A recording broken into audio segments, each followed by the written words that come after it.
Do Gojo's six eyes negate the revealing one's hand binding vow? Let's talk about it. So first, let's talk about how this binding vow works. And Nanami is the one that introduces us to it in the story. Basically, to reveal one's hand means you are going to explain how your curse technique works to your opponent, thus giving them an advantage over you in the combat. So the other side of that vow is that your curse technique is going to get stronger in exchange.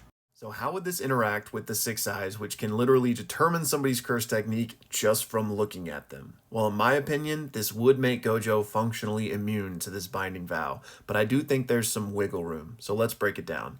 Let's say you stroll up to Gojo, you're about to fight him, and you want to use this binding vow. So you explain your curse technique to him to give him that advantage, and thus your curse technique gets stronger, right?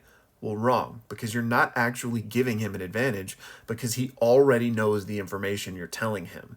So it would be the same thing as, say, like, Nanami fighting Mahito, explaining his technique, revealing one's hand, right? He got that power boost.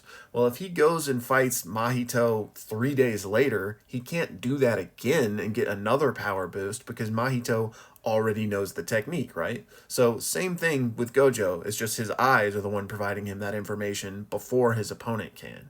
But I do think there's wiggle room insofar as we don't know exactly what the six eyes tell Gojo. I'm sure they give him a nice little blueprint for how the curse technique works, but he may not know every single in and out and little nuance of the technique, especially if you, as the sorcerer, have cooked up some pretty cool off-the-wall use cases for it, right?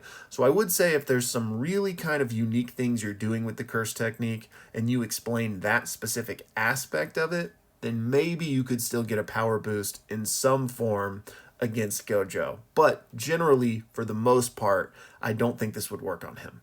Be sure to let me know your thoughts on this in the comments, and shout out to Jacob for the really interesting question because I had never considered how these two things would interact before. And finally, thank you so much for watching.